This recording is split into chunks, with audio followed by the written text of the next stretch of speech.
Hello, wonderful. It is Sarah, and I want to chat about self-talk when you have mama drama. And if you hear my coffee in the background, that's because it was brewing, so I'm a minute late. I was hoping to get my little coffee and do a little coffee chat with you guys, but alas, the coffee is in there, and I am here with you.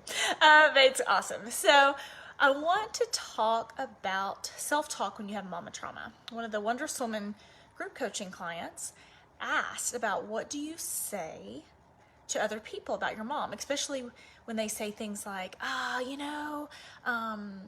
it's your mother. You should talk well about her because that's my coffee, I think, banging in the other room, the Keurig. So what do you do when you talk? People say, oh, that's your mother. You shouldn't say bad things about her. That's your mother. Or when you say something, or people say, oh, she probably didn't mean it. And you're like, well, for the last 40 years, it seems like she has meant that, or whatever it is. And even thinking about in terms of parenting yourself and providing yourself that self-love that your mom should have provided. And the big thing I'm looking for in my own life right now and helping others with is that should. Well, my mom should be better.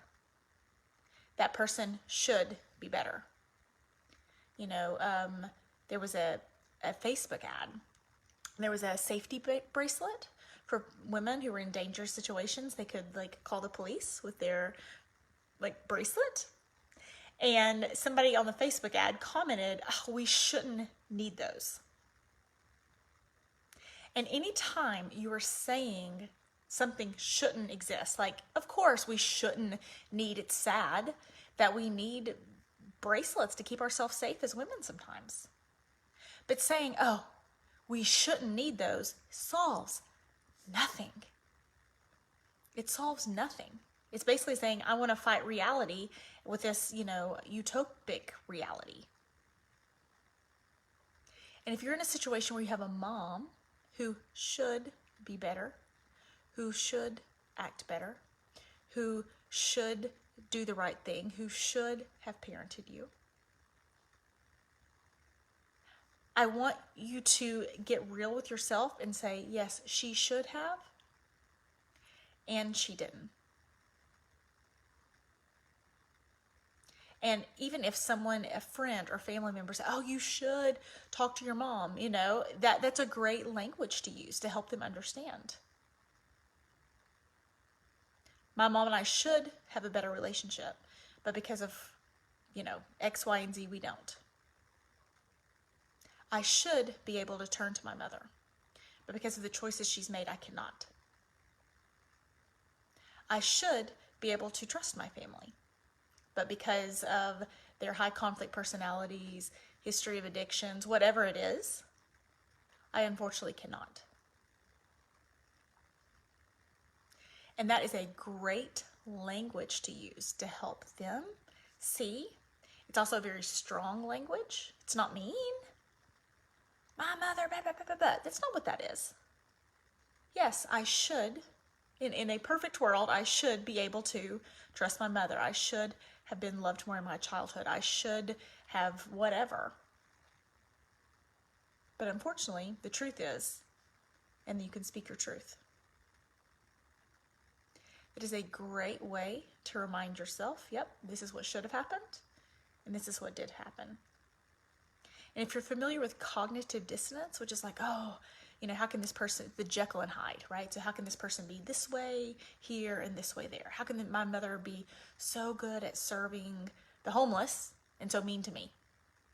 How could my mother be so good at getting her friends to like her, but how could she be so nice to my sister, so critical to me? Whatever that dualistic nature, those two ideas that you have to have in your head at the same time. I should be able to trust my mother, but unfortunately because of data, whatever the data is, unfortunately because of data, I have to make this choice instead. And I understand that it's very difficult around holidays with families, and I have all the grace for that. And I want to say, too, that your mother shouldn't have done that. Your mother should be better. Your mother should have done her own work, right? And so to say being a good daughter means putting up with whatever my mother wants to dish out. Being a good daughter, because to me, being a good person is no longer putting myself in situations with people who hurt me. Being a good person no longer means putting myself in situations where people can hurt me.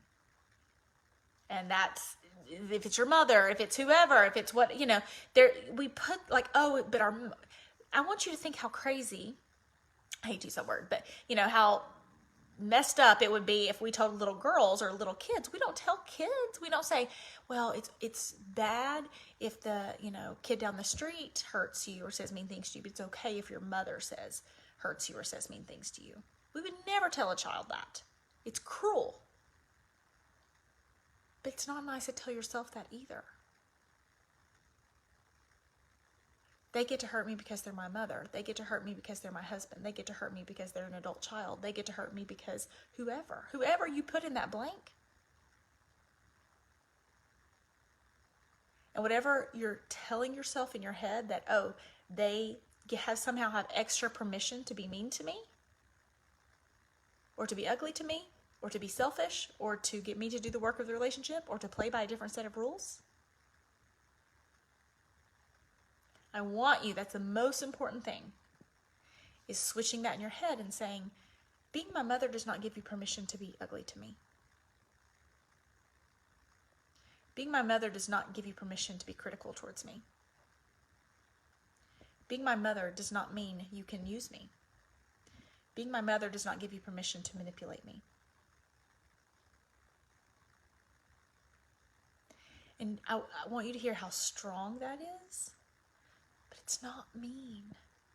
You're not saying, how dare you this, how dare you that, but you're not pulling these games. You're just saying, this is who I am. This is my expectation of how I want to be treated. And you being related to me doesn't give you a pass to be ugly to me.